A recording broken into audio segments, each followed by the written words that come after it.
यात्रा के दौरान होने वाले लक्षण जैसे जी मिचलाना, चक्कर आना और उल्टी होना, इसको मोशन सिकनेस कहा जाता है।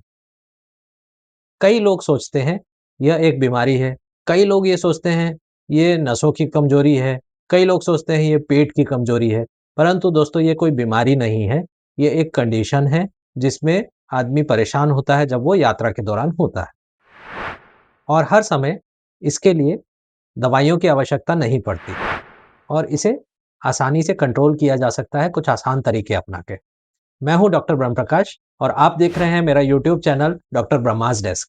आज हम बात करेंगे एक बहुत ही आम कंडीशन मोशन सिकनेस के बारे में और ये जानने की कोशिश करेंगे कि कैसे आसान तरीके से इससे बचा जा सकता है और दूसरा लंबे समय के लिए इसको कैसे कंट्रोल किया जा सकता है। ज्यादातर लोगों को कार में या बस में सफर करते हुए जी मिचलाना और उल्टी की शिकायत होती है। कुछ लोगों को ट्रेन में, इवन हवाई जहाज में या पानी के जहाज में जो यात्रा करते हैं, उनको कभी-कभी इनमें भी इस तरह की दिक्कत आती है। एक्चुअली ये मोशन सिकनेस होता है। मोशन सिकनेस होता क्यों है? मोशन सिकनेस तब होता है जब शरीर का संतुलन बनाए रखने वाली यानी बैलेंस बनाए रखने वाली प्रक्रिया गड़बड़ा जाती है, तब हमें मोशन सिकनेस होता है। जो शरीर के अंग हैं जैसे आँखें, कान और मस्तिष्क, यह हमारा बैलेंस बनाए रखने में बहुत इम्पोर्टेंट रोल प्ले करते हैं।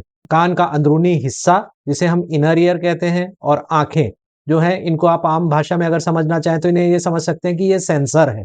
ये मोशन को डिटेक्ट करते हैं और ये सिग्नल ऊपर मस्तिष्क को भेजते हैं। मस्तिष्क एक प्रोसेसर की तरह काम करते हुए इन सिग्नल्स को प्रोसेस करता है और फिर बॉडी के बैलेंस को या संतुलन को बनाए रखने के लिए ये प्रतिक्रिया देता है।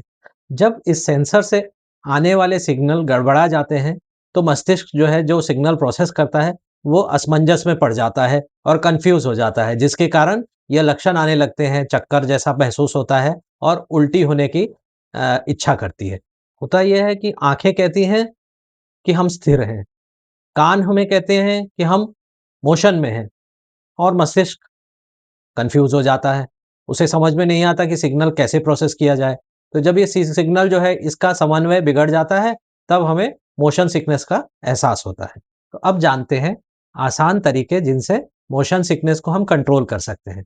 आइए इन टिप्स के द्वारा हम जानते हैं कि मोशन सिकनेस से हम कैसे बच सकते हैं। टिप नंबर 1,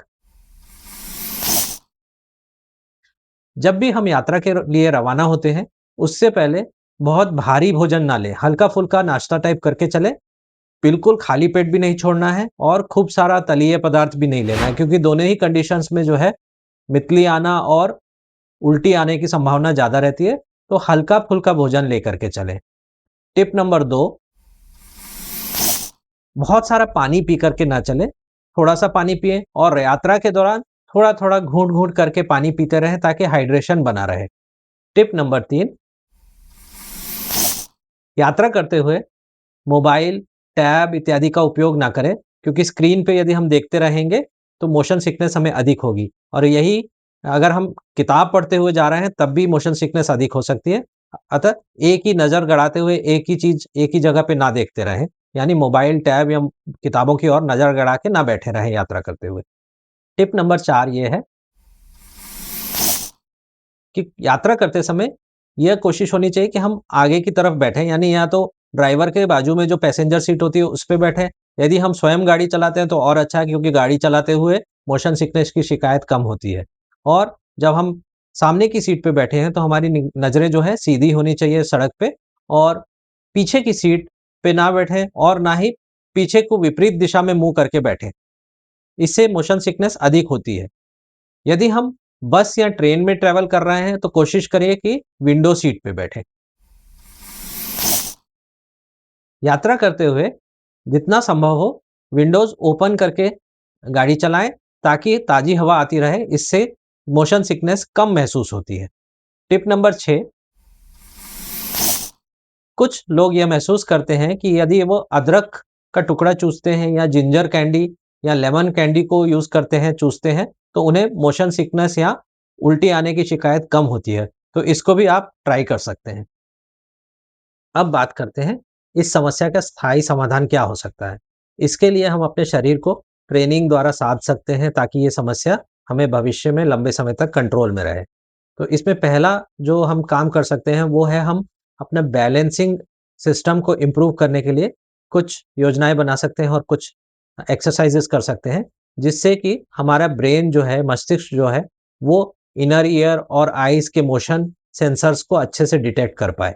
इसके लिए हम कंट्रोल्ड मोशन एक्सपोज़र का यूज़ कर सकते हैं। तो इसमें करना क्या है, या तो आप रोज़ 10 से 15 मिनट के लिए वाहन में अपने कार में बैठ कर के सामने की तरफ देखते हुए ट्रैवल करिए, या आप एक झूला या रॉकिंग चेयर पे थोड़ी समय के लिए झूल सकते हैं रोज़। ऐसा आप यदि 15-20 मिनट रोज़ करते हैं, तो आप 2 से 4 हफ्ते के बीच इम्प्रूवमेंट महसूस करेंगे। दूसरी एक्सरसाइज़ जो हम कर सकते हैं अपने बैलेंस को इम्प्रूव करने के लिए, वो हम ये कर सकते हैं कि एक सीधी लाइन खींच लें और उस लाइन पे उल्टी दिशा में चलें, मतलब उल्टे होकर के चलें, सामने की तरफ ना चल के पीछे की तरफ चलें। शुरुआत करें 5-6 कदमों से और धीरे-धीरे इसको बढ़ाते जाएँ। यदि हम ये प्रक्रिया भी 2 से 3 बार प्रैक्टिस करते हैं, बार-बार प्रैक्टिस करते रहते हैं, तो धीरे-धीरे हमारे शरीर का बैलेंस इससे इम्प्रूव होता है और बैलेंस वाले जितने ऑर्गन्स हैं, वो मजबूत होते हैं। एक और जो कसरत आप कर सकते हैं, वो है फ़िक्स्ड पॉइंट पे अपनी नज़रें रखते हुए अपने सिर को दाएँ और बाएँ हिलाना। जैसे अभी मैं करके दिखा रहा हूँ, जैसे मेरी नज़रें फ़िक्स पॉइंट पे दूर जमी हुई हैं और मैं अपने सिर को दाएँ और बाएँ हिला रहा हूँ। तो इस तरह की एक्सरसाइज़, इसके 10 रिपिटेशंस और ऐसे 2 से 3 राउंड आप शुरुआत में करिए और धीरे-धीरे इसका ही आप उपयोग सुबह, दोपहर और शाम 3 टाइम करना शुरू करिए, ताकि आपका मोशन बैलेंस जो है बेटर होने लगे। यही काम आप फिक्स्ड गेज़ एक्सरसाइज़ के रूप में भी कर सकते हैं। मतलब एक ऑब्जेक्ट की तरफ देखते हुए आप मूवमेंट करिए या ऑब्जेक्ट को फ़ॉलो करते हुए आप चलिए और उसके पास पहुँचिए। इससे ये होगा कि आपका ब्रेन जो है, ईयर जो है और आईज़ जो है, उनके बीच का जो सिग्नल है, उसका समन्वय बनने लगेगा और मोशन डिटेक्ट करते हुए ब्रेन उसको अच्छे से प्रोसेस कर पाएगा। इससे बैलेंस इम्प्रूव होगा, बैलेंस इम्प्रूव होगा तो जी मिचलाना और उल्टी जैसी समस्या कम होती जाएगी। इसी तरह से आपने देखा होगा कि जिम में एक बड़ी-सी गेंद होती है, बॉल होती है जिस पे एक्सरसाइज़ की जाती है। इस बॉल के ऊपर भी एक्सरसाइज़ ट्रेनिंग करने से हमारा बैलेंस इम्प्रूव हो सकता है और लंबे समय तक अगर हम ये प्रक्रिया करते हैं, जैसे हम रोज़ प्रैक्टिस करते हैं और 2 से 4 महीने बाद हम देखते हैं, तो हमारी मोशन सिकनेस की शिकायत इससे भी कम हो सकती है। ब्रीथिंग एक्सरसाइज़ और प्राणायाम रोज़ाना प्रैक्टिस करने से भी काफ़ी फ़ायदा मिलता है, क्योंकि जो प्राणायाम होते हैं या ब्रीदिंग एक्सरसाइज़ होती हैं, इनसे शरीर की वेगल टोन बढ़ सकती है। वेगल टोन यदि बढ़ती है, तो जो उल्टी होती है, उसका थ्रेशोल्ड होना, उल्टी आने की संभावना कम हो जाती है। तो प्राणायाम का प्रतिदिन हम यदि प्रैक्टिस करते हैं, तो ना केवल हमारा माइंड शांत होता है, एंग्ज़ायटी कम होती है, बल्कि हमारा शरीर का जो बैलेंसिंग सिस्टम है, वो भी सुधर सकता है। इसी तरह कुछ अन्य योग आसन जैसे ताड़ासन है, ये सारे आसन भी जो हैं, हमारे शरीर के बैलेंस को इम्प्रूव कर सकते हैं। इनका उपयोग करने से धीरे-धीरे हमारे जो बैलेंसिंग प्रक्रिया है, बैलेंस ऑर्गन्स हैं, वो अच्छे हो सकते हैं और हमें मोशन सिकनेस की शिकायत कम हो सकती है। तो फ्रेंड्स, ये सारे तरीके अपना के आप यदि यात्रा पे अभी निकल रहे हैं, तो कुछ सरल टिप्स लेके आप अभी के लिए इससे बच सकते हैं और यदि ये संभावना आपको बार-बार होती है, यात्रा के समय हमेशा ये परेशानी आती है, तो आप लंबे समय तक कंट्रोल करने वाले ये प्रक्रियाएँ जो हैं अपना करके अपने बैलेंसिंग सिस्टम को मजबूत कर सकते हैं।